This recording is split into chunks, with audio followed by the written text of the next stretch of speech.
Are you being too nice at work? I think most of us are trained from day one, even as children, to be nice, accommodating, cooperative. But in the workplace, at some point, it crosses over into simply saying yes to everything. Things we shouldn't say yes to, picking up slack that doesn't belong to us. And then eventually that leads to just burnout, frustration, anger, all kinds of issues. And that's not to say that being nice is bad. I think kindness is definitely a strength. Being nice in the workplace can definitely get you ahead at times. However, it should not come at the expense of our mental well-being or at the expense of our peace and comfort in the workplace. A lot of times people don't even realize that they're being too nice. It kind of sneaks up on you, and maybe one day you realize, you know what, I'm being taken advantage of. And so I think the good thing is that there are signs that we can look out for that would indicate to us like, hey, actually, you know what? Maybe I am being too nice. First, we need to cover what are those signs. How can we tell if we're being too nice in the workplace? The first thing that you can see is, are you saying yes a lot of times, not because it's your job or it's something that you should be doing, but you're saying yes out of fear or guilt? A lot of times people feel obligated to say yes. And that's probably the key word. Do you feel obligated to help out? A lot of times we will get asked a question, we will get asked for help. Sometimes it comes from people who simply don't want to do their job. Sometimes it's coming from other people who are struggling. And a lot of times we can be fearful of saying no, right? Scared of what the repercussions will be, scared of what people might think, or we feel guilty, like we should be helping out, like these people need our help, they need us to participate. And so we feel obligated to help. If you're feeling like that a lot, you're probably being too nice at work. The second thing to look for is anyone noticing all the work you're doing? A lot of times we take on this extra work, but no one even notices that it's happening. If you're doing a lot of extra work and no one notices it, there's a good chance that people are just taking advantage of you. And it may not be in some malicious way, right? A lot of times it might be, but sometimes it's simply that they ask you to do it because they know you will. They need the help, and then they don't even realize or appreciate the fact that you're doing it.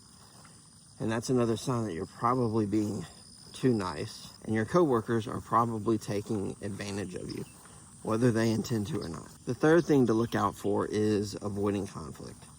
Do you avoid conflict at all costs?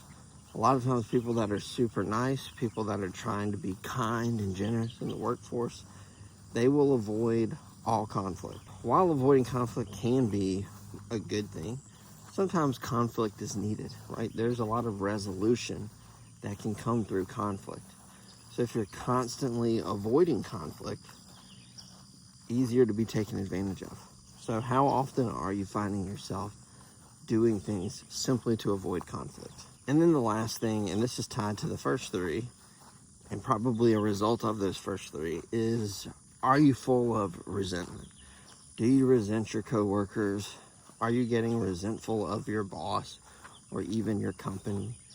A lot of times being too nice, it not being recognized, avoiding all the conflict, not getting any of the recognition can lead to resentment, because obviously in your mind, you're doing a lot to help out. You're doing a lot to help carry weight that isn't yours to carry. And if people don't notice that, people don't see that, it is easy to feel resentful, frustrated, annoyed. That is not usually a good thing for the workplace. Now, if you're too nice, there's a chance you might be asking yourself, well, what does it matter? What does it matter if I'm too nice? Is it really a bad thing to be too nice? And the answer is yes, it is a bad thing, because it will lead to burnout. It's the people who are too nice that get burdened with most of the work.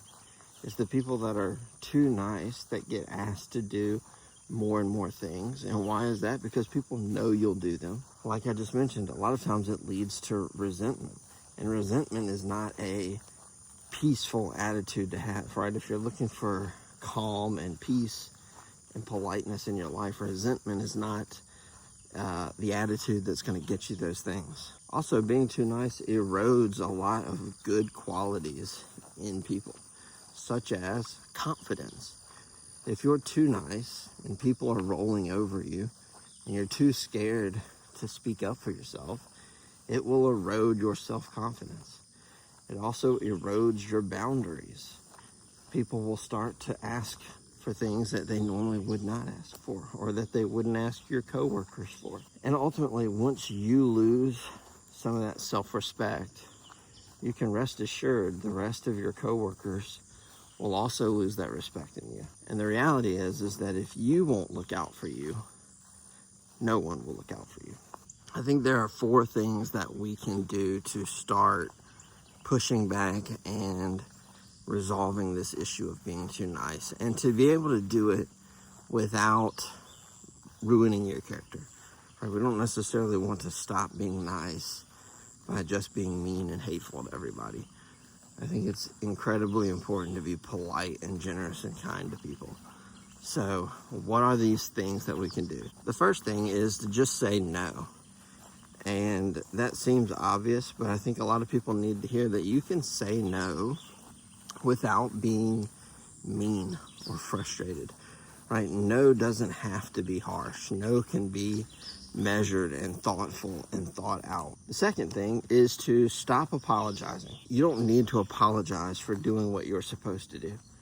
If people are asking you constantly to do things that are not yours to do, you don't owe everybody an apology when you say no, right? A lot of times they need to just get on board with the fact that the answer is no. It doesn't need to be something where you're overly apologetic about everything that's going on. The third thing is to redirect appropriately. This goes back to what I was saying when you say no. A lot of times it's not necessarily that no, but who should do it, right? If you know it's not you, who is the right person? Certainly there are some things that are your responsibility, but there's a lot of things that you'll be asked to do, especially if you're too nice, that just aren't your responsibility, right? And a lot of them, you may not even have the right insight to even make a good call on that process, in which case it's actually in the company's best interest, in your best interest, in the person asking you's best interest, to push that to the right person. And then the fourth thing, and this is going to go against what I just said, but be harsh sometimes. Sometimes you have to be harsh, right? There are certain people who will take advantage of you, right? So if you're in an office of 10 people, yeah, 7 may never take advantage of you. You're not going to take advantage of people, but there will be those 2 people or that 1 person that will take advantage of you. And if they know you're too nice to say no, they will come and they will ask you to do everything. And after a while, they may even expect you to do everything. And for those people, sometimes that harsh conversation is exactly what you need to have. Try to do it politely, but if at a certain point a real conversation needs to be had, then you just have to be willing to have it. And sometimes that conversation has to be a little more harsh than some of the other conversations that you'll have. Really, all this should do for you, this whole video, not being too nice, is really just a way to reclaim your peace of mind. Reclaim your boundaries, reclaim your time, push back when you need to, so that you can be, one, you can be the best you can be at what you do, but 2, it's going to give you peace of mind. You're not going to be worried and stressed about things that aren't yours to worry and stress about. If Pete has a big project, Pete can deal with that. There's no need for you to be stressed out about Pete's work. And if you're being too nice, you're probably someone who wants to be nice. You want to have a good time. You want to have a positive attitude. And healthy boundaries are never going to lead to a bad attitude. In a lot of ways, being nice, taking the initiative to push back, is actually going to make your life a lot more like what you probably want it to be in the first place. Kindness does not mean compliance. Just saying yes to everything is not actually kindness, right? That's just poor work behavior. Say yes to the things that you're supposed to say yes to. Find a healthy balance. Do what you're supposed to do. Don't be taken advantage of. If you enjoyed this video, please like and subscribe, and I'll see you guys in the next one.